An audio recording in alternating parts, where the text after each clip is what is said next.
So last week we heard about the how the Jews and the Gentiles were equally locked up under sin, and they all equally need a savior. और हमने पिछले सप्ताह के अध्ययन के दौरान देखा कि कैसे एक यहूदी और यूनानी पाप के वश में दोनों ही थे और उन दोनों को ही उद्धार की जरूरत है और वह उद्धार कैसा है। So we also saw that the Ten Commandments, which were how Jesus summarized the Ten Commandments into two commandments. और हमने यह भी देखा कि जो 10 आज्ञाएं थी व्यवस्था की, उनको यीशु ने दो मुख्य आज्ञाओं के अंदर समा दिया।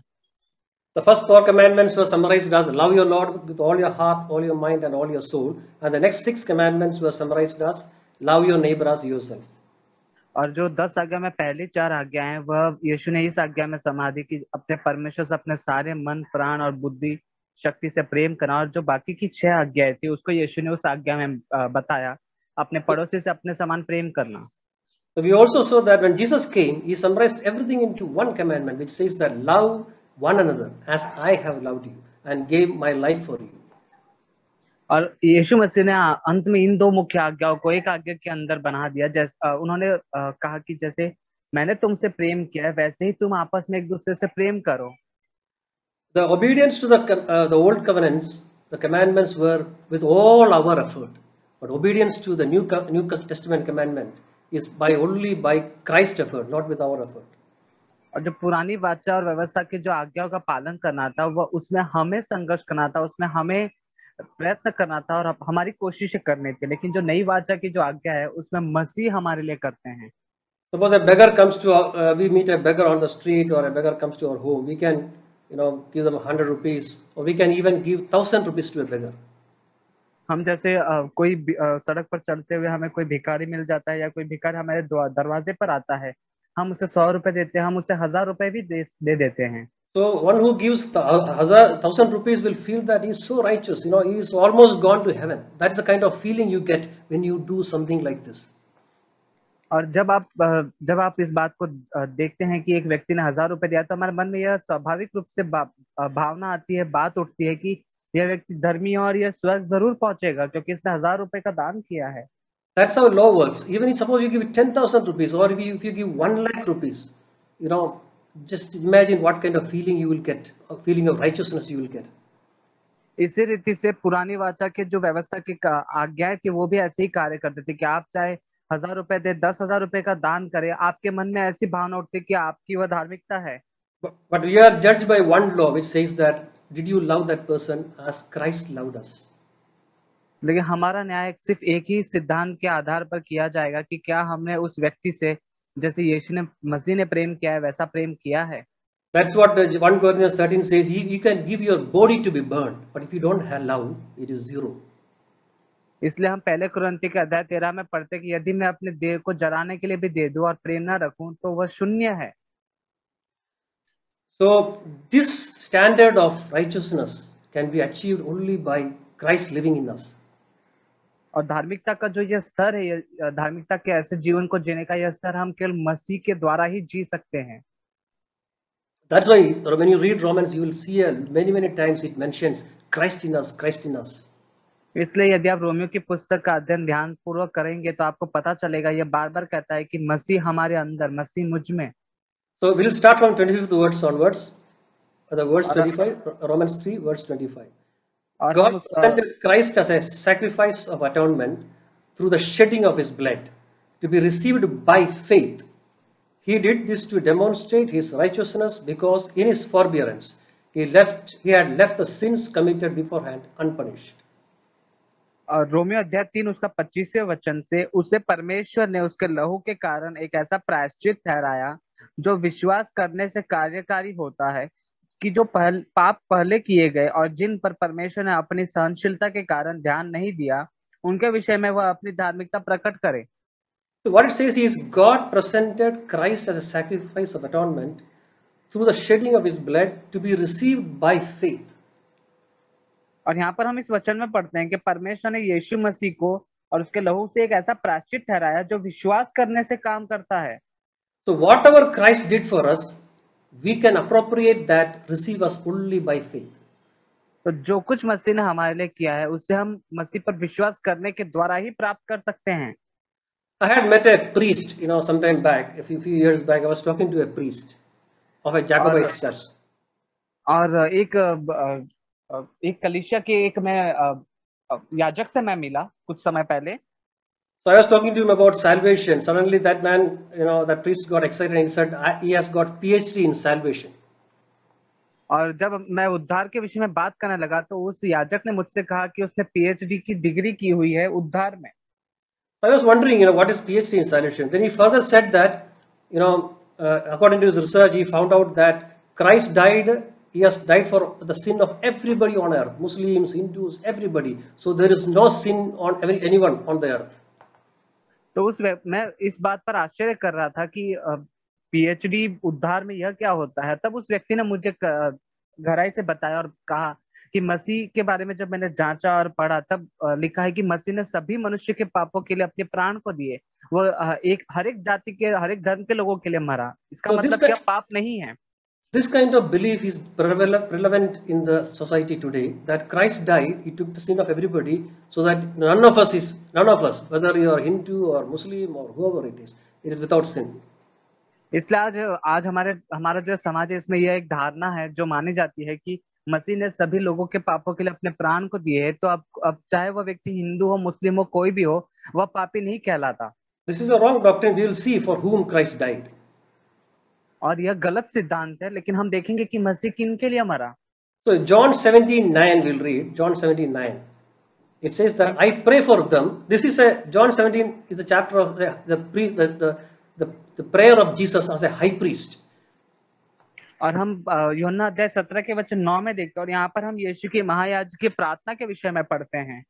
So when you study the Old Testament, you know that high priest prays once in a year, goes to the holiest of holies, and he prays on behalf of every single person of that nation. और हम पुरानी वाचा में महायाजक के विषय में पढ़ते हैं कि पुरानी वाचा में वह साल में एक ही बार सभी लोगों के पापों के प्रायश्चित के लिए अति पवित्र स्थान में प्रवेश करता था और उनके लिए प्रार्थना करता था। So this is the high priestly prayer of Jesus Christ. और यहाँ पर यह यीशु की महायाजक की प्रार्थना है। So 17:9, I pray for them. I am not praying for the world, for the whole world, but for those who you have given me, for they are yours. और यहाँ पर हम यूहन्ना अध्याय 17:9 में पढ़ते हैं, मैं उनके लिए विनती करता हूँ, संसार के लिए विनती नहीं करता, परंतु उन्हीं के लिए जिन्हें तूने मुझे दिया है। So Jesus is telling that as a high priest, he is not praying for the whole world. He is praying for only that disciples whom God has given him. That is maybe 11 disciples. और यहाँ पर यीशु मसीह इस वचन में कह रहे हैं कि वो पूरे संसार के लोगों के उद्धार के लिए प्रार्थना नहीं कर रहे, वो केवल उन्हीं लोगों के लिए प्रार्थना कर रहे जो उनके चेले के लिए बुलाए गए और उन्हें दिए गए। वो कुल मिला के 11 लोग थे। Further in 20th verse of the same chapter, we'll see, my prayer is not for them alone. I pray also for those who will believe in me through their messages. और उसके उसी अध्याय के 17 यूहन्ना 17 के 20वें वचन में, मैं केवल इन्हीं के लिए विनती नहीं करता परंतु उनके लिए भी जो इनके वचन के द्वारा मुझ पर विश्वास करेंगे। So Jesus is praying as a high priest for the disciples whom God has given him, and also for the people through the ages who will come to believe in Jesus Christ through their message, which includes each one of us. और यहाँ पर हम इस वचन में पढ़ते हैं, यीशु मसीह ने कहा कि मैं संसार के उद्धार के लिए प्रार्थना नहीं करता परंतु उन्हीं चेलों के लिए जो मुझे सौंपे गए, और उन चेलों के समाचार के द्वारा कई सदियों और वर्षों के बाद जो लोग मुझ पर विश्वास करेंगे, जिसमें हम भी गिने जाते हैं। So the salvation and whatever Christ did on the cross is only for those who believe. तो हमारा उद्धार और जो कुछ मसीह ने किया है वह उन्हीं के लिए है जो उस पर विश्वास करते हैं। But anyone can believe. Anybody in this world can believe that and appropriate it in their life. और हर एक व्यक्ति जो इस संसार में जगत में इस बात पर विश्वास कर सकता है और उसे अपने जीवन में लागू कर सकता है। But God does not forbid anyone from believing in him. क्योंकि परमेश्वर किसी भी व्यक्ति को उन पर विश्वास करने से रोकता नहीं। When you read John 3:16, which is a very famous verse, it says, "For God so loved the world that he gave his son, one and only son, that whoever believes in him shall not perish but have eternal life." और हम यूहन्ना अध्याय 3 के वचन 16 में बहुत ही प्रसिद्ध वचन जो है वह पढ़ते हैं कि परमेश्वर ने इस जगत से ऐसा प्रेम किया कि उसने अपना इकलौता पुत्र दे दिया कि जो कोई उस पर विश्वास करे वह नाश ना हो परंतु अनंत जीवन पाए। Jesus gave himself as for the whole world, but only those who believe can receive it, can appropriate it. यीशु मसीह ने इस संसार के हर एक लोगों के पापों के लिए अपने प्राणों को दिया है, लेकिन यह उद्धार वे ही लोग प्राप्त कर सकते हैं जो इस पर विश्वास करके इस बात को स्वीकारते हैं। Further, you can see the same thing in Ephesians 5:25, which says about church. Husbands, Ephesians 5:25, husbands, love your wives just as Christ loved the church and gave himself up for her. और इफिसियों अध्याय 5:25 में भी हम एक वचन इसके संबंध में पढ़ते हैं, हे पतियों अपनी अपनी पत्नी से प्रेम रखो जैसा मसीह ने भी कलीसिया से प्रेम करके अपने आप को उसके लिए दे दिया। This is says that Christ gave himself us for the church, not for the whole world, the church. और यहाँ पर हम पढ़ते हैं कि मसीह ने भी कलीसिया से प्रेम करके अपने आप को उस कलीसिया के लिए दे दिया। यहाँ पर यीशु ने संसार को नहीं दिया है परंतु यहाँ पर कलीसिया के लिए अपने आप को दिया है। So it's very important for us to believe that, understand that whatever Christ did, it's a tremendous price he paid, but we have to believe for that so that it will flow into our life. तो हमें इस बात पर विश्वास करना है कि जो कुछ मसीह ने किया है और जो बड़ी भारी कीमत और मूल्य उन्होंने जो चुकाया है वो मेरे लिए, और इस बात पर मुझे विश्वास करना और इसे स्वीकार करना है। 26th verse says, he did it to demonstrate his righteousness at the present time, so as to be just and the one who justifies those who have faith in Jesus. और रोमियो 3:26 में, वरन इसी समय उसकी धार्मिकता प्रकट हो कि जिससे वह आप ही धर्मी ठहरे और जो यीशु पर विश्वास करे उसका भी धर्मी ठहराने वाला हो। So it says he did it to demonstrate his righteousness to us at the present time. और यहाँ पर लिखा है कि उसने वह काम, उसकी धार्मिकता हम पर जो आज इस समय में है उन पर प्रकट करने के लिए यह कार्य किया। How did God demonstrate? Jesus demonstrate his righteousness to us. और परमेश्वर ने कैसे अपनी धार्मिकता को हम पर प्रकट किया है। And also further it says here also that so that he will justify those who have faith in Jesus. The faith is again mentioned here. और यहाँ पर फिर से विश्वास का जिक्र किया गया है। यहाँ पर कहता है कि जो यीशु पर विश्वास करेंगे वह उनको भी धर्मी ठहराएगा। We'll see how Jesus Christ demonstrated his righteousness to us. हम देखेंगे कि यीशु मसीह ने अपनी धार्मिकता को हम पर कैसे प्रकट किया है। Any human being, any believer has got a level of righteousness. All of us. और हर एक विश्वासी, हर एक मनुष्य की अपनी अपनी धार्मिकता के अलग अलग स्तर होते हैं। For take the case of love or obedience or showing mercy to others or forgiveness, whatever it is. क्या आप ले लें जैसे प्रेम करना, दूसरों पर दया करना या दूसरों के प्रति सहनशीलता दिखाना। So all these we have a limit. Whenever we have all these qualities, it has a limit. और जब कभी हमारे अंदर ये गुण होंगे, हमारे इन गुणों की एक सीमा है, एक क्षमता है। But when Christ showed these qualities or all the qualities, there was no limit for him. He did it till his death on the cross. लेकिन जब मसीह यीशु ने इन गुणों को प्रकट किया तब उनकी कोई सीमा नहीं थी इन गुणों के प्रति, परंतु उन्होंने क्रूस पर अपनी मृत्यु प्राण देने तक उन्होंने इस कार्य को किया। He loved us till the last breath. He loved us. और उन्होंने अपने आखिरी सांस तक हमसे प्रेम किया है। He obeyed his father till the last breath. उन्होंने अपने पिता के आज्ञा का पालन किया अपनी आखिरी सांस तक। He showed mercy till the last breath. उन्होंने दया दिखाई अपने आखिरी सांस तक। He forgave those who killed him, persecuted him till the last breath. और जिन्होंने यीशु मसीह को सताया और उन्हें मार डाला, उनको उन्होंने क्षमा किया अपनी मृत्यु तक, आखिरी सांस तक। Look into our righteousness. Do our righteousness stretch to the death? Or when somebody beat you 2-3 times, we will revert and get angry with them? क्या आप देखें कि क्या हमारी धार्मिकता को जो स्तर है वो इतना दूर तक खींचा चला जाता है कि हम आखिरी सांस तक इन कामों को करें, या एक व्यक्ति 2-3 बार हमें कुछ कहने के बाद में हम हमारा आपा खो देते हैं और गुस्सा करते हैं। When we can look into our life and see that we are far from this righteousness which Christ demonstrated to us. लेकिन यदि हम अपने जीवन को ध्यान से देखें तो हम पाते हैं कि यीशु ने जो ये धार्मिकता प्रकट की उससे हम कोसों दूर हैं। But the gospel, the good news is the same righteousness we can also receive. लेकिन सुसमाचार और खुश खबर यह है कि हम भी यीशु मसीह की इस धार्मिकता को प्राप्त कर सकते हैं। That is, we have read that last time also in John 15:12-3. It says that Jesus loved us with his life. और हम वचन में पढ़ते हैं यूहन्ना 15:12 में कि यीशु मसीह ने अपने जीवन से हमसे प्रेम किया है।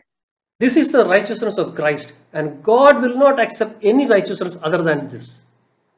और यही मसीह यीशु की धार्मिकता है, और परमेश्वर पिता किसी इस धार्मिकता के अलावा कोई और धार्मिकता को स्वीकार नहीं करेंगे। When we stand in front of the judgment seat of God one day, can we go with some other righteousness which is a little less than this? Impossible. We will not be accepted. जब हम परमेश्वर के न्याय सिंहासन के सामने खड़े होंगे और मसीह की इस धार्मिकता से नीचे स्तर की धार्मिकता जो हमारी होगी, वह परमेश्वर कभी स्वीकार नहीं करेंगे। Can we go with this same righteousness and stand in front of God? Yes, it is possible. That's what we read. If you believe. लेकिन मसीह की यह धार्मिकता को लेकर यदि हम परमेश्वर के सम्मुख उपस्थित होते हैं तो परमेश्वर स्वीकारते हैं, क्योंकि वचन कहता है कि संभव है उनके लिए जो विश्वास करते हैं। So as to be just and one who justifies those who have faith in Jesus. That's what we read. और यही हम पढ़ते हैं कि वह आप धर्मी ठहरे और जो विश्वास उन पर करते हैं उनको भी धर्मी ठहराए। So when you in the Matthew 5 when you read, it says about the Old Testament laws. The Moses told you, Matthew 5:38 says, "You have heard that it was said, eye for eye, tooth for tooth." और हम मत्ती के अध्याय 5 के 38 वचन में पढ़ते हैं, यहाँ पर मूसा का व्यवस्था का कहता है कि तुम सुन चुके हो, कहा गया था आंख के बदले आंख और दांत के बदले दांत। So this was what Moses told. This was because of their hard-heartedness, but that was not there that was not really what God meant by giving commandments.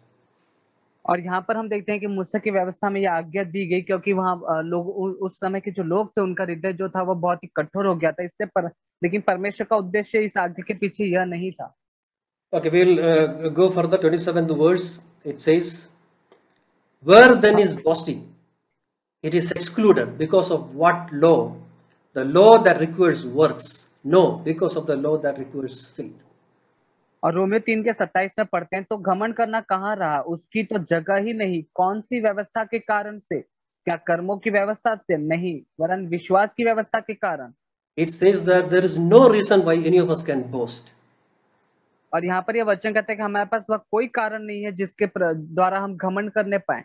Because suppose we demonstrate a righteousness of that high degree which Christ did it, we will think that we can boast a lot. We become a great man of God, or there are people who today exalt themselves as great men of God.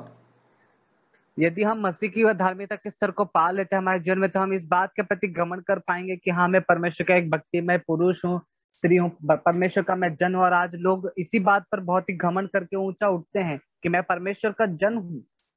We should always remember that nobody can attain that righteousness on our own strength so that we can boast. It's a gift of God. It is only by faith. Christ doing it in our life. लेकिन हम सभी इस बात को हमेशा हमारे जीवन में स्मरण रखने पाए कि हम इस धार्मिकता को अपने कोशिश से नहीं प्राप्त कर सकते, यह परमेश्वर का हमें दिया हुआ एक दान है। When we go to heaven, don't think that they will all rise up and stand to receive us because we are such a righteous people. और जब आप स्वर्ग जाएंगे तो आप यह ना सोचे कि आपको स्वीकार करने के लिए वहां पर आपके सम्मान में लोग खड़े होंगे और आपका इंतजार करेंगे। They will stand up and love us because Christ loved us, but they will honor only the Lamb, only Christ for what we are. We are righteous because of the Lamb. That's why the elders put a throne in front of him and worship him. लोग हमारे crown in front of him and worship him. लोग हमारे सामने खड़े होंगे, हमसे प्रेम करेंगे, लेकिन वह आदर, वह सम्मान और महिमा केवल यीशु मसीह उस मेमने को देंगे जिसके द्वारा, उस मेमने के द्वारा हम धर्मी ठहराए जाते हैं। और जैसे हम देखते हैं कि वहां पर जो प्राचीन है वो अपने अपने जो मुकुट है उसे वह उसके सामने उसके चरणों में रख देंगे। 28th verse says that, "For we maintain that a person is justified by faith apart from the works of law." और 28वें वचन में हम पढ़ते हैं, इसलिए हम इस परिणाम पर पहुंचते हैं कि मनुष्य व्यवस्था के कामों से अलग ही विश्वास के द्वारा धर्मी ठहरता है। So Paul is telling it again. This is exactly what we have been telling. He is telling it again and again that we maintain. He again maintained that the person is justified by faith apart from the works of the law, so that we will not forget this. और यहाँ पर फिर से प्रेरित पौलुस दोहराते इस बात को कहते हैं, जोर देते हुए कि इस परिणाम पर वह पहुंचते हैं, इस मुकाम पर कि मनुष्य व्यवस्था के कामों से अलग विश्वास के द्वारा भी धर्मी ठहरता है। Because it's very difficult for us to believe that without works I can get something. और हमारे लिए बहुत ही कठिन है इस बात पर विश्वास करना कि बिना मेरे काम किए मुझे कुछ मिल सकता है। Because our flesh doesn't agree that. If suppose somebody gives us something, we always feel like paying it. We cannot sleep without, paying or doing something in return. और हमारा शरीर जो है वह हमारा जो शारीरिक मनुष्य शरीर जो है वह इस बात को ग्रहण नहीं कर पाता, सहमत नहीं होता कि यदि कोई व्यक्ति मुझे कुछ देता है तो मैं उसका बदला उसे कैसे चुका, मैं उसको बदले में क्या दूं। That's why what Christ did for us has to be heard again and again. So it has to be sunk into our hearts. It has to be written in our hearts. इसलिए मसीह यीशु ने जो किया है उस बात को बार बार हमारे लिए सुनना और दोहराया जाना जरूरी है कि यह हमारे हृदय के अंदर सोख लिया जाए, डुबो दिया जाए, जिसके द्वारा हम इसे ले लें। 29th verse, or is God God of Jews only? Is he not the God of Gentiles too? Yes, of Gentiles too. और 29वां वचन, क्या परमेश्वर केवल यहूदियों ही का है, यहूदियों ही का है, क्या अन्य जातियों का नहीं? हाँ, अन्य जातियों का भी है। When we look at the way God was dealing with the Israelites, it looks like God is a God of Israelites only. जब हम परमेश्वर के स्वभाव का और उसके कार्यों को इजरायलियों के प्रति देखते हैं तो पाते हैं कि परमेश्वर केवल इजरायलियों का ही परमेश्वर है। Because they had a nation, all the prophets came from the same nation, all the priests came from the nation, they had a temple, they had the laws only specific to them. क्योंकि उनका एक अपना देश था और जो भी जितने भी भविष्यवक्ता आए थे वह केवल उसी देश में भेजे गए थे और परमेश्वर की व्यवस्था और वाचा भी उन्हीं को दी गई। But it looks like, God was a God of Jews only. यह ऐसे जान पड़ता है कि परमेश्वर केवल यहूदियों ही का परमेश्वर है। Because that was a requirement for them to obey the law which was given to them. Because without this environment, without the circumstances, it is not possible for them to obey the commandment. उनके लिए यह जरूरी था कि उनको परमेश्वर अपनी वाचा व्यवस्था को देते, क्योंकि यदि ऐसा वातावरण नहीं होता तो वे परमेश्वर की आज्ञा का पालन नहीं करते। Before God gave commandments to the Jewish nation, He brought them out of Egypt and made them a separate nation who are governed by God Himself, and then gave the law. जब परमेश्वर ने यहूदियों को, इजरायलियों को अपनी व्यवस्था देने थे, उसके पहले उन्होंने उसे मिस्र देश से निकालकर अलग एक अपना अलग देश बनाया कि वह देश जिस पर परमेश्वर प्रभुता करे और चलाए, और उसके बाद अपनी व्यवस्था को उन्हें दी। If God had given them the law in the Egypt itself, it was impossible for them to obey that law. यदि परमेश्वर ने उन लोगों को इजराइल मिस्र देश में रहते दौरान ही अपनी व्यवस्था को दिया होता तो उनके लिए परमेश्वर की व्यवस्था का पालन करना कठिन था। But the new covenant law, righteousness is apart from the law. It can be obeyed in Egypt, or it can be obeyed in the Africa. It can be obeyed anywhere. Whatever circumstances and condition you are born, you can still obey it. लेकिन नई वाचा की जो व्यवस्था है, आज्ञा है, उसका पालन मनुष्य किसी भी देश में रहते हुए, चाहे वह मिस्र में रहे, अफ्रीका में रहे, किसी भी देश में रहते हुए वह उस व्यवस्था पर विश्वास करके उसका आज्ञा का पालन कर सकता है। It does not need any prerequisite to obey. और यह किसी निर्देश या अनुमति की मांग नहीं करता है। So we can see a parable which Jesus gave in Luke 18 from 9 we'll read. और लूका अध्याय 18 के 9 में हम पढ़ते हैं एक दृष्टांत जो यीशु मसीह ने कहा। So Luke 18:9 onwards, talking about the prayer of a Pharisee and a tax collector. और यहाँ पर हम फरीसी और एक चुंगी लेने वाले के प्रार्थना के बारे में पढ़ते हैं। The Pharisee, the 9th verse, to some who were confident of their own righteousness and looked down on everyone else, Jesus told this parable. और वचन 9, लूका 18 का वचन 9, उसने उनसे कहा जो अपने ऊपर भरोसा रखते थे कि हम धर्मी हैं और दूसरों को तुच्छ जानते हैं, उनके विषय में यीशु मसीह ने दृष्टांत कहा। So this parable is about the people who are confident about righteousness because of what they do. और यीशु मसीह ने दृष्टांत उन्हें कहा है जो अपने कामों के द्वारा धर्मी ठहराए जाने पर मानते हैं। The 10th verse, 2 men went up to the temple to pray, one a Pharisee and other a tax collector. 10वां वचन, 2 मनुष्य मंदिर में प्रार्थना करने के लिए गए, एक फरीसी था और दूसरा चुंगी लेने वाला। The Pharisee stood by himself and prayed, God, I thank you that I am not like the other people, robbers, evildoers, adulterers, or even like this tax collector. 11वां वचन, फरीसी खड़ा होकर अपने मन में यह प्रार्थना करने लगा, हे परमेश्वर, मैं तेरा धन्यवाद करता हूँ कि मैं दूसरे मनुष्य के समान अंधेर करने वाला, अन्यायी और व्यभिचारी नहीं, और न इस चुंगी लेने वाले के समान हूँ। He knew that this tax collector does all those things. That is why he pointed at the tax collector and said, I am not like this tax collector. और यह फरीसी जानता था कि यह सारे काम वह चुंगी लेने वाला व्यक्ति करता है, इसलिए उसने उसकी ओर, चुंगी लेने वाले की ओर उंगली उठाकर इस बात को कहा। Then further he says in 12th verse, I fast twice a week. I give 10th of all I get. और 12वां वचन, मैं सप्ताह में 2 बार उपवास रखता हूँ, मैं अपनी सब कमाई का 10वां अंश भी देता हूँ। But the tax collector looked at this Pharisee and thought, I am far from this man. I have never fasted. I have never given tithe. I cannot even reach near to this man. लेकिन चुंगी लेने वाले ने जब इस फरीसी को देखा तो उसने अपने मन में विचार किया और सोचा कि मैं इस फरीसी के जीवन से कोसों दूर हूं, मैं इसके स्तर तक भी नहीं पहुंच सकता। मैं ना तो इसके समान में 2 बार उपवास करता हूँ, ना ही मैं 10वां अंश भी देता हूँ। He knew that if Christ comes on that day, he will go to the bottom of hell. और वह इस बात को जानता था कि यदि मसीह उसके सामने आकर खड़े हो जाते हैं तो वह उसी क्षण नरक में डाल दिया जाता। So he pleaded for mercy. He said he would not even look up to heaven, but he beat at his breast and said, God have mercy on me, a sinner. लेकिन उसने कहा कि दूर खड़े होकर स्वर्ग की ओर आंखें उठाना भी न चाहा, वरन अपनी छाती पीट पीट कर कहा, हे परमेश्वर मुझ पर दया कर। उसने दया के लिए परमेश्वर से विनती की। Jesus says, 14th verse, I tell you that this man, rather than the other, went home justified before God. और 14वां वचन यीशु मसीह ने कहा, मैं तुझसे कहता हूँ वह दूसरा नहीं परंतु यही मनुष्य धर्मी ठहराया जाकर अपने घर गया। This is a very shocking parable to the Jews and all the religious people. और यह बहुत ही अचंभित करने वाला, चौंका देने वाला दृष्टांत है जो यीशु मसीह ने यहूदियों और हर एक अन्य धर्म के लोगों के प्रति कहा है। That is why they crucified Jesus. और यही कारण है कि उन्होंने यीशु मसीह को क्रूस पर चढ़ाया, क्योंकि उन्हें इस बात का बुरा लगा।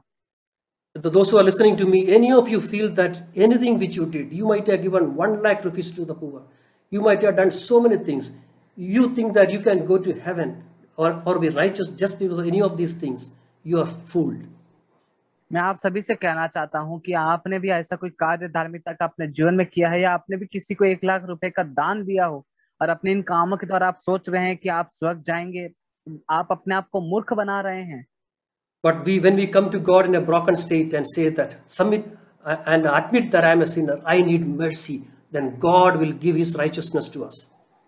लेकिन जब हम हमारे जीवन में टूटी हुई अवस्था में परमेश्वर के सामने आते हैं और कहते हैं कि परमेश्वर मुझे आपकी जरूरत है, मुझ पर दया करें, मुझे आपकी सहायता चाहिए, तब परमेश्वर हम पर दया करते हैं। The same righteousness which we have seen portrayed on the cross, righteousness till death, that same righteousness will be given to each one of us free when we plead for mercy in front of this God. और जब हमारे इस परमेश्वर के सामने हम दया के लिए विनती करते हैं, परमेश्वर हमारी दया, हम पर दया करने के लिए, तब वह धार्मिकता जो यीशु मसीह ने आखिरी सांस तक क्रूस पर निभाया है, वह धार्मिकता परमेश्वर हमें देते हैं। We'll read a few more verses from 1 Peter 2:6-7. 1 Peter 2, it says, for in scripture scripture says, I lay a stone in Zion, a chosen and a precious cornerstone, and one who trusts in him will never be put to shame. और हम पहला पत्रस अध्याय 2 वचन 6 और 7 में हम पढ़ते हैं कि पवित्र शास्त्र में भी आया है, देखो मैं सियोन में कोने के सिरे का चुना हुआ और बहुमूल्य पत्थर धरता हूँ, जो कोई उस पर विश्वास करेगा वह किसी रीति से लज्जित न होगा। This cornerstone is Jesus Christ. If you believe in him, you will not be put to shame. You will be righteous. और यह जो कोने के सिरे का पत्थर है चुना हुआ, वह यीशु मसीह है, और जो उस पर विश्वास करेगा वह लज्जित न होगा। So 7th verse says, now to you who believe, this stone has become a cornerstone. और 7वां वचन, just translate that. 7वां वचन कहता है कि अब जो तुम जो विश्वास करते हो, तुम्हारे लिए यह जो पत्थर है वह कोने के सिरा हो गया। But if you don't believe, those who don't believe, the same stone will become a stone of stumbling and a rock of offense. लेकिन जो विश्वास नहीं करते हैं उनके लिए यही पत्थर ठेस लगने का कारण और ठोकर खाने की चट्टान है। So that's what happened to Pharisees. They did not believe this. Further it says, they stumbled because they did not believe this message. और यही कारण था कि फरीसियों को ठोकर लगी और ठेस पहुंची, क्योंकि उन्होंने इस संदेश को ग्रहण नहीं किया और विश्वास नहीं किया। They could not believe that Christ is going to give such a precious thing free to us. उन्होंने इस बात पर विश्वास नहीं किया कि मसीह उन्हें एक बहुमूल्य धार्मिकता को जो दान है वह मुफ्त में उन्हें दे सकते हैं। They didn't want any favor from God. They wanted to earn it by their works. वह परमेश्वर की सम्मति को नहीं चाहते थे, वे उससे अपने कामों के द्वारा कमाना चाहते थे। And they stumbled. और यही कारण है कि उन्हें ठेस लगी, वो ठोकर खाए। But those of us who plead for mercy, admit that we are a sinner, the same stone will become a cornerstone for us. लेकिन हम में जो परमेश्वर से दया की विनती करते हैं, यही जो कोने का जो पत्थर है वह हमारे लिए कोने का पत्थर यीशु मसीह बनेंगे। So 30th verse, we'll go to 30th verse, which says that since there is only one God who will justify the circumcised by faith and the uncircumcised through the same faith. और 30वां वचन हम पढ़ते हैं, क्योंकि एक ही परमेश्वर है जो खतना वालों को विश्वास से और खतना रहितों को भी विश्वास के द्वारा धर्मी ठहराएगा। So the same faith will save the circumcised and uncircumcised, the Gentiles and the Jews. तो यही विश्वास खतना वालों को और खतना रहितों को भी धर्मी ठहराएगा, जो अन्य जाति और जो यहूदी यूनानी, उन्हें भी विश्वास के द्वारा ही यह धर्मी ठहराएगा। 31st verse, do we then nullify the law by this faith? Not at all, rather we uphold the law. 31वां वचन, तो क्या हम व्यवस्था को विश्वास के द्वारा व्यर्थ ठहराते हैं? कदापि नहीं, वरन व्यवस्था को स्थिर करते हैं। We understood the law and its importance, and we understood also the grace which God has given and importance of that also. हमने व्यवस्था का मूल्य जाना और उसका महत्व कितना है वह भी जाना, साथ ही हमने यह भी जाना परमेश्वर ने जो अनुग्रह हमें दिया है वह कितना महत्वपूर्ण है। The law brought us to Christ. व्यवस्था ने हमें यीशु मसीह के करीब लाया है। We don't nullify the law. The law brought us to Christ. Law showed us how much sinful we are. हम व्यवस्था को व्यर्थ नहीं ठहराते, क्योंकि व्यवस्था में यीशु मसीह के पास आते हैं और बताते हैं कि हम कितने पापी हैं। So that we could plead for His mercy, and He will offer His righteousness to us. ताकि हम परमेश्वर से हम पर दया करने के लिए हम विनती कर पाए, गिड़गिड़ा सके, ताकि परमेश्वर दया करके उसकी धार्मिकता हमें दे। Brothers and sisters, what we heard is a introduction to righteousness by faith. भाई और बहनों, जो कुछ हमने अब तक सुना है वह परिचय था विश्वास के द्वारा धर्मी ठहराए जाने का। The central theme of this book of Romans is righteousness by faith. That will be discussed in detail from the 4th chapter onwards. और रोमियो के अध्याय 4 से ये जो हमारा जो मुख्य शीर्षक है रोमियो के अध्याय का जो केंद्र है विश्वास के द्वारा धर्मी ठहराया जाना, इसका अध्ययन और गहराई से करेंगे। It may not be easy for us to remember what we heard, but it's very important for us to go and read the chapter again, so that we will recollect what we heard. हमारे लिए इन सारी बातों को जो हम सुन रहे हैं स्मरण रख पाना, याद रख पाना संभव नहीं होगा, लेकिन हम जाकर इस अध्याय का फिर से अध्ययन करें और इसे पढ़ें। May God bless you. परमेश्वर हम सभी को आशीषित करे। Many of us really, it's really difficult to understand the grace of God. Madhu can translate. Sister Madhu can translate. जो भी अभी हमने भाई जॉर्ज से सुना वह बहुत ही अद्भुत संदेश था। And brother, can you repeat the second sentence? No, many times we do not understand the grace of God. और कितनी बार हम परमेश्वर का जो अनुग्रह है उसको समझ नहीं पाते हैं। So especially when it is available freely, we don't value it. और खास करके जब वह इतनी आसानी से हमें मिल जाती है तो हम उसकी मूल्य को नहीं समझते हैं। I believe when if someone comes up with an advertisement saying that you pay 1 lakh, heaven is guarantee, I believe there will be people queuing up for that. और अगर एक ऐसे प्रकार का कोई इश्तिहार होता जिसमें कहा जाता कि आप 1 लाख रुपए दे दीजिए और आपको स्वर्ग में जाना आपका पक्का हो जाएगा, तो मुझे ऐसा विश्वास है कि बहुत सारे लोग वैसा कर देते। But God is offering everything freely to us. All we have to do is just to believe in Him. तो जैसे परमेश्वर हमें हर चीज को मुफ्त में दे रहे हैं, तो हमें सिर्फ इतना ही करना है कि उन पे विश्वास करना है। Some time back, when I was trying to share to my dad, he was arguing on this point. how can you say that only those who believe in Jesus are saved?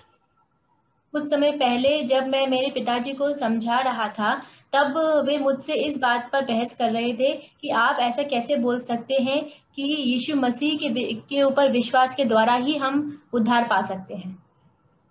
And that's what the Bible says, and no other religion claims that. और यही बात Bible हमें बताती है, और इस संसार की और कोई भी ऐसा धर्म नहीं है जो इस बात को हमें बताता है। I was really blessed by verse 25 and 26, because sometime back I was also thinking about the people who lived before Christ. तो मैं वो दो वचन है जो 25 और 26 ना, Yeah. ये तो जो वचन है 25 और 26, इनसे मैं बहुत आशीषित हुआ हूँ। I don't want to explain it, but I just want to read from the Living Bible. It became very clear to me. For God sent Christ Jesus to take the punishment for our sins and to end all God's anger against us. He used Christ's blood and our faith as the means of saving us from his wrath. In this way, he was being entirely fair, even though he did not punish those who sinned in former times, for he was looking forward to the time when Christ would come and take away those sins. And now in these days also he can receive sinners in the same way, because Jesus took away their sins. So this way, I mean, that's why we read in 26, God is just and the justifier of the one who has faith in Jesus. तो मैं जो living अनुवाद है Bible का, उसमें से मैं पढ़ना चाहता हूँ रोमियो के 3 अध्याय के वचन 25 और 26 में से।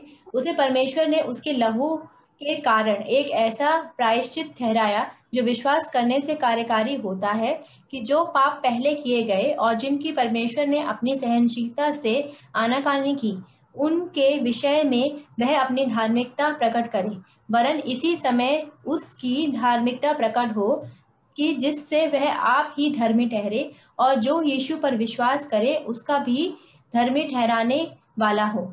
तो हम देखते हैं कि यीशु मसीह ही धर्मी ठहरते हैं और वे धर्मी ठहराने वाले भी हैं।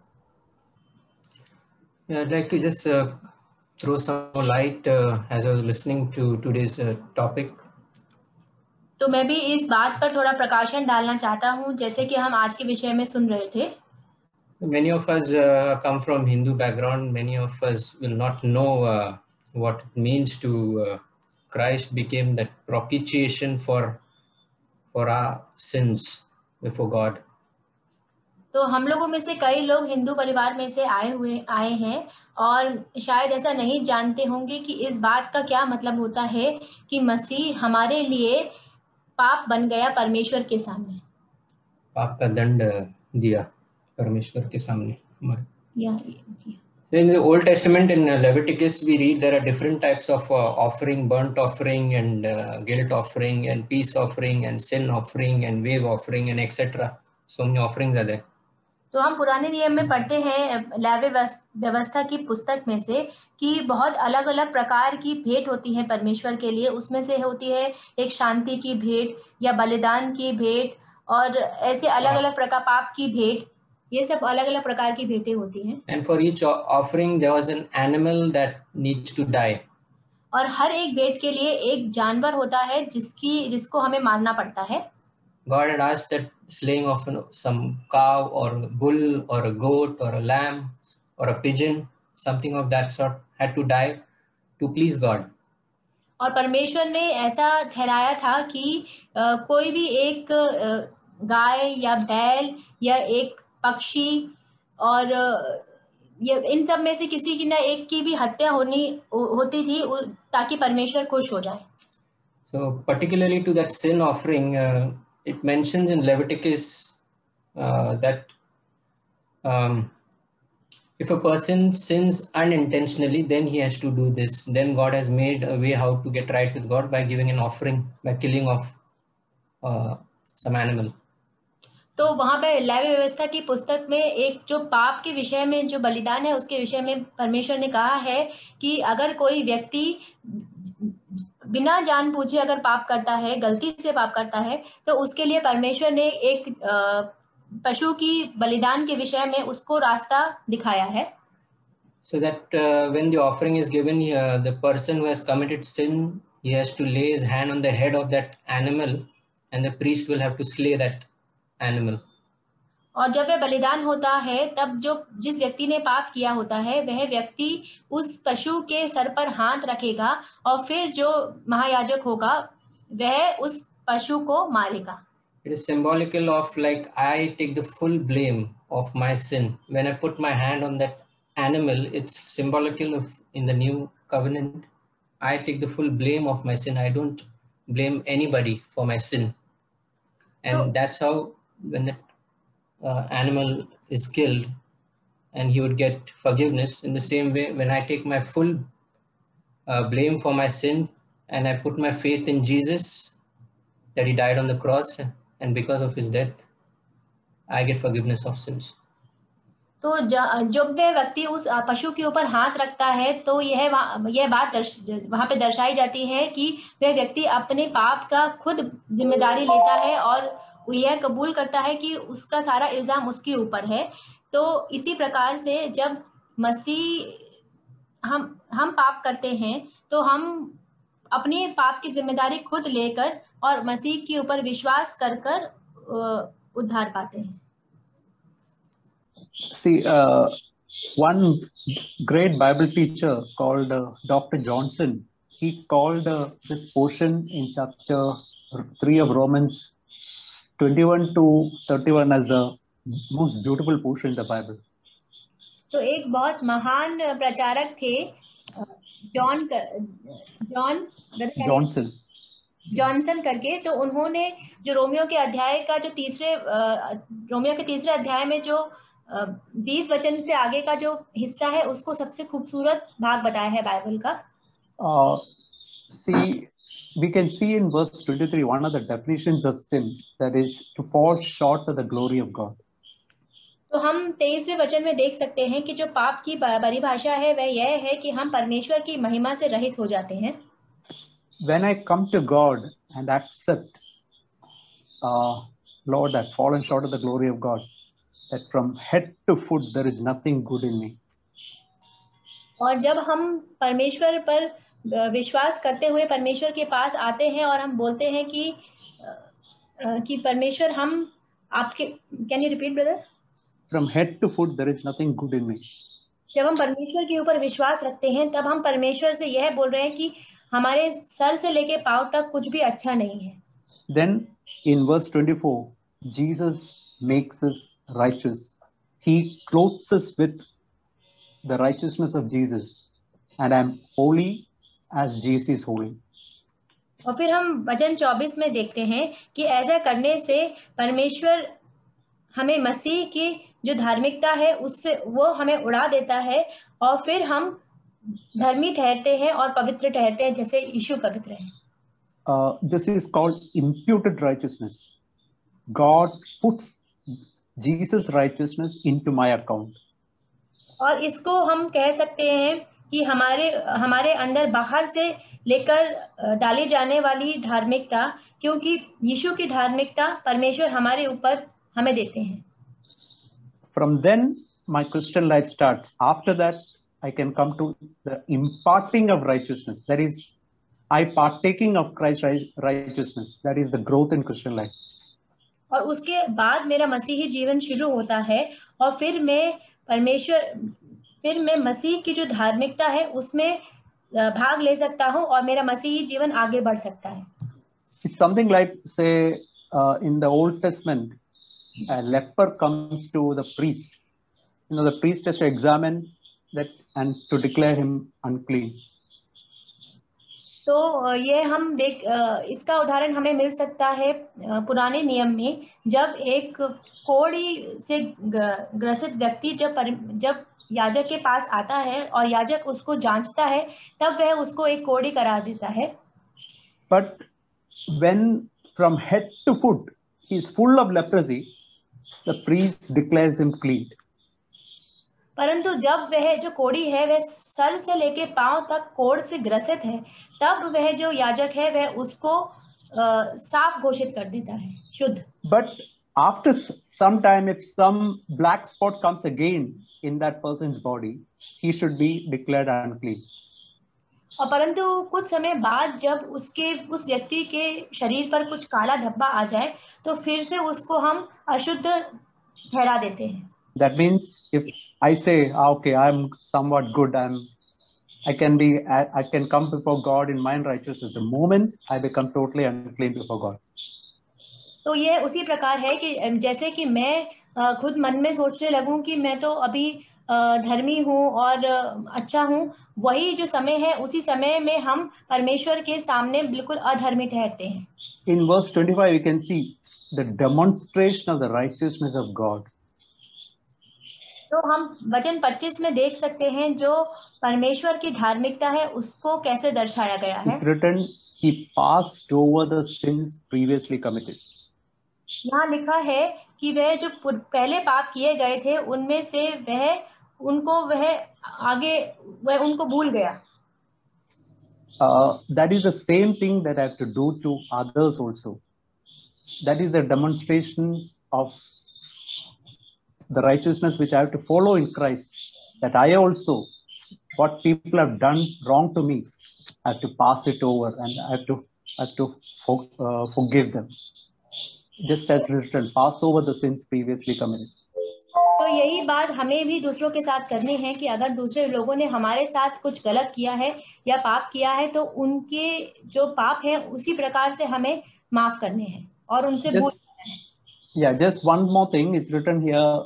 The last sentence in this verse 31 is, because of this we established the law.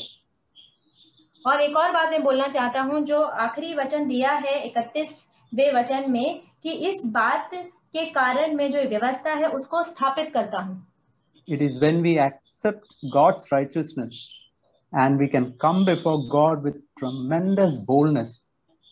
It is then we come to a life in the Holy Spirit. That is how we are establishing the law.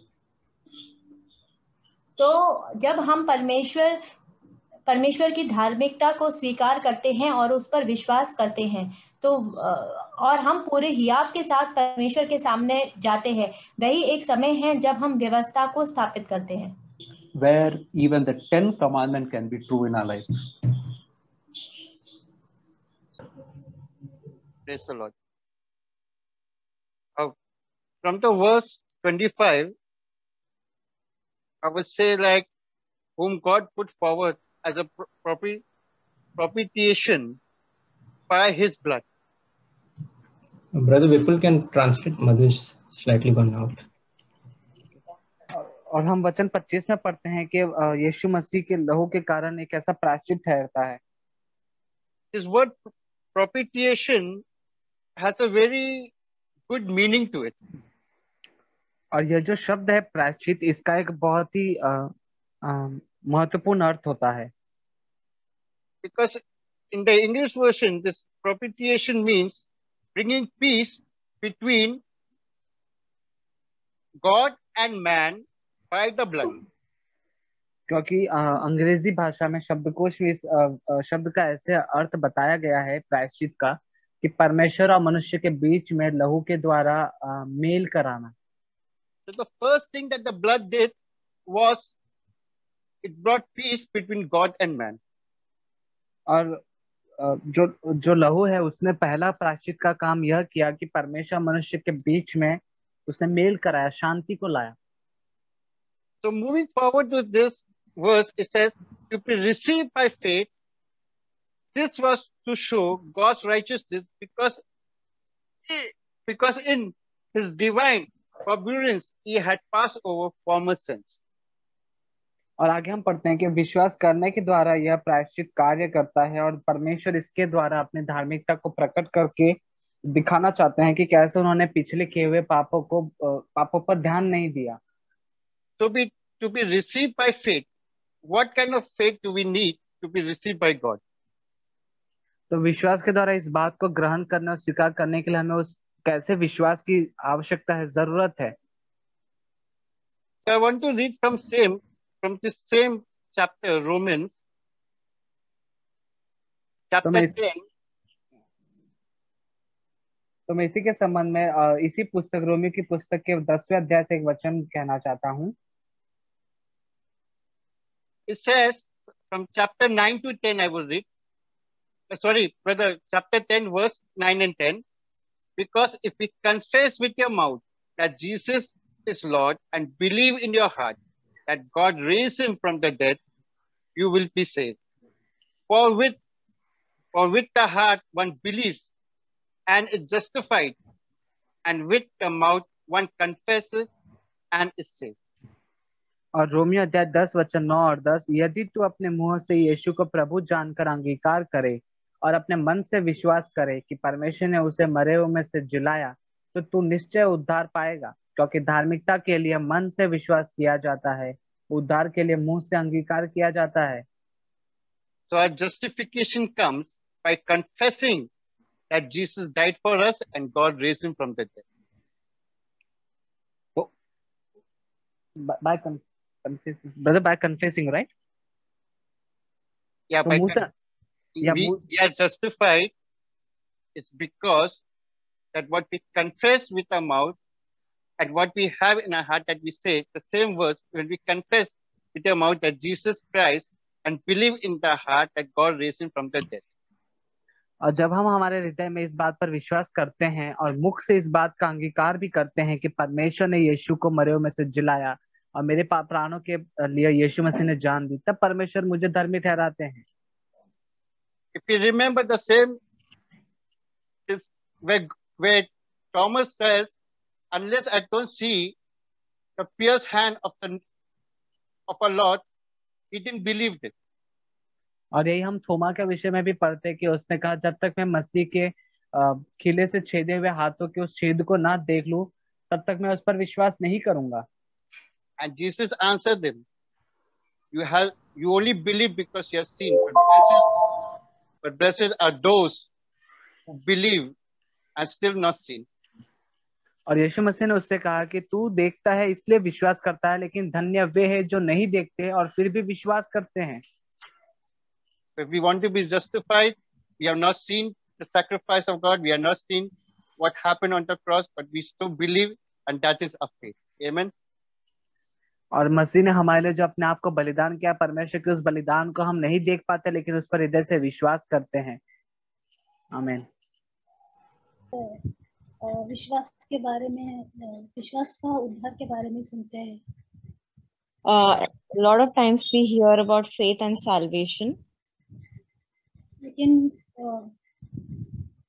हमारा परमेश्वर के साथ एक निजी विश्वास है।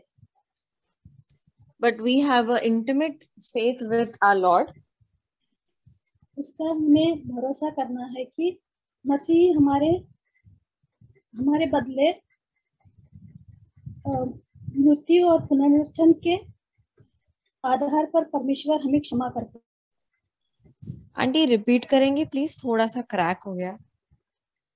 हमें ये विश्वास करना है कि मसीह की मृत्यु और पुनरुत्थान के आधार पर हम परमेश्वर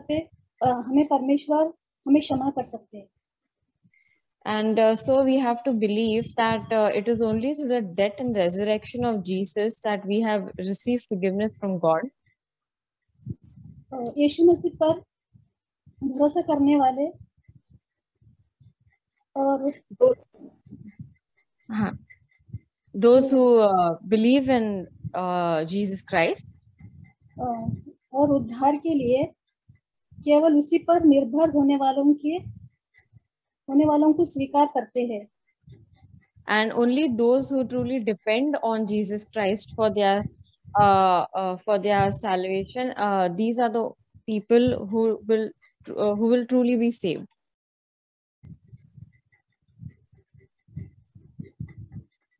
रोमियो का 3:26 में मुझे ये बहुत अच्छा लगा। मैं यही कहना चाहती हूँ कि हमें प्रभु के अनुग्रह से ही हमें उद्धार मिला है और हमें प्रभु ने उन पर विश्वास करने से ही हमको वो धार्मिक ठहराया। यही हमें ध्यान में रखना है कि एक ही बात को हम ध्यान में रखना है कि सिर्फ हम उन पर विश्वास करने से ही हमको धार्मिकता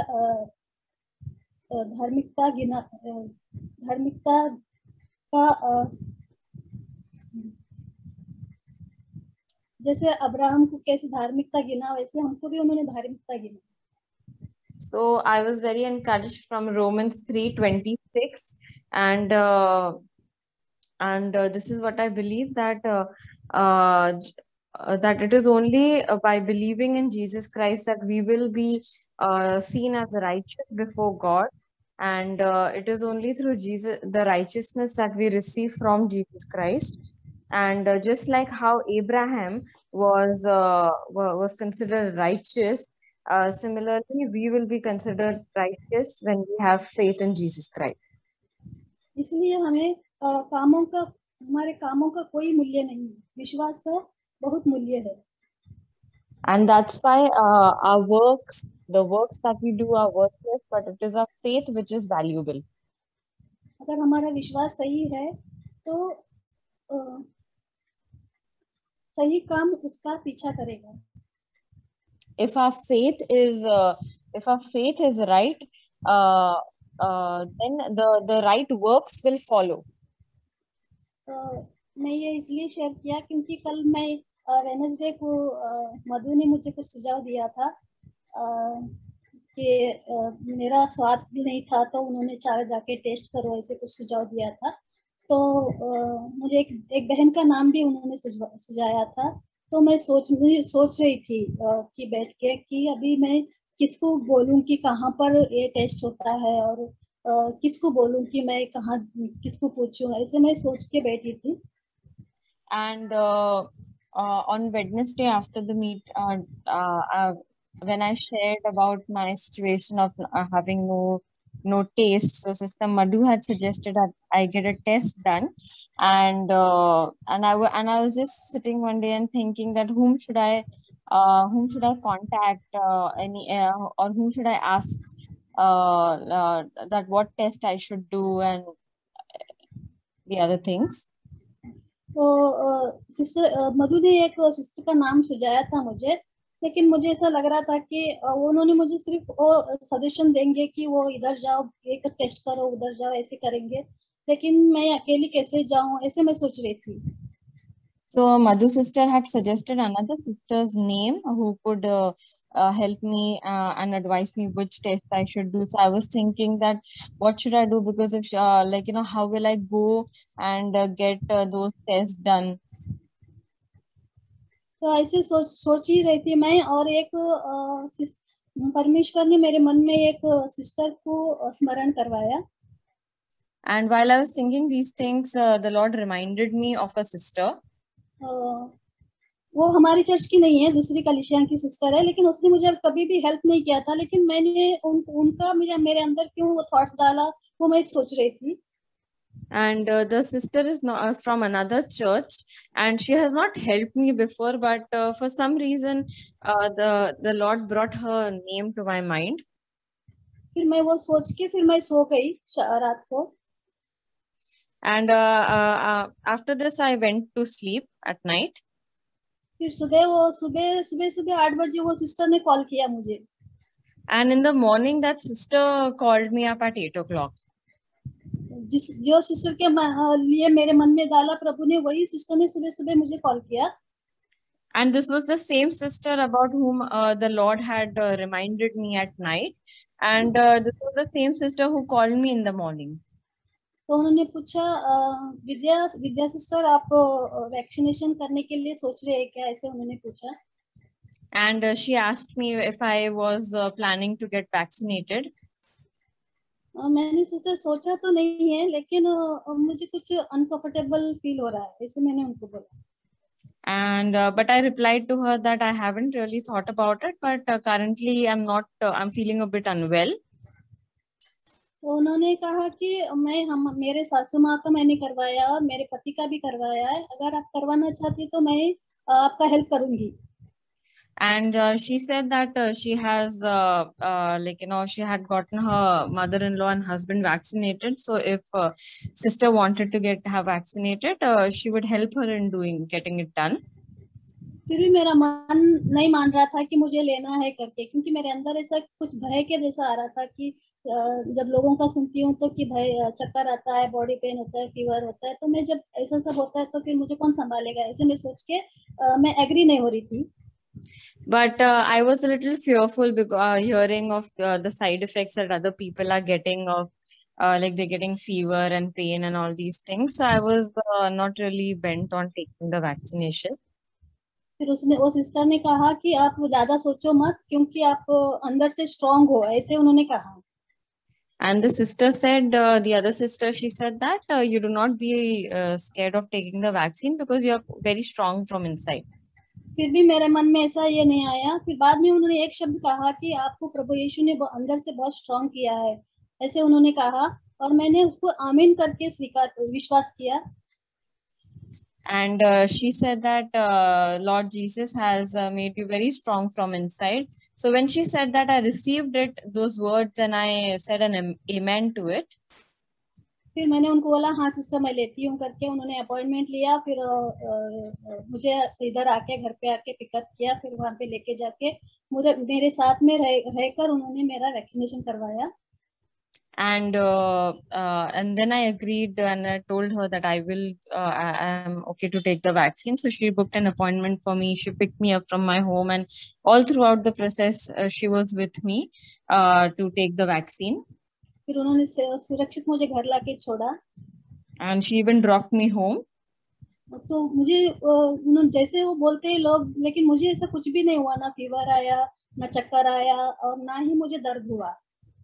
And what other people have been experiencing, I did not get any side effects, no fever, no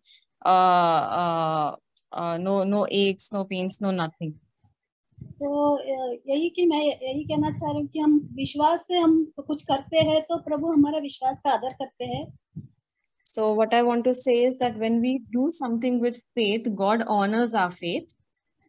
तो हमको वो विश्वास से हमारा उत्तर भी देते हैं. उन्होंने आदर के साथ हमारे विश्वास का उत्तर देते हैं. And it is through that faith that we also receive salvation. कितने महान परमेश्वर है हमारे कि हमारा बहुत अच्छी तरह से ख्याल करते हैं, आगे क्या करना है सब हमारा मार्गदर्शन करते हैं. And so great is our God that he shows us the way for what we have to do ahead. उन्होंने वो सिस्टर के रूप में आके प्रभु ने मुझे मदद किया. मैं प्रभु का धन्यवाद करती हूँ. And God helped me through that other sister, and I thank God for it.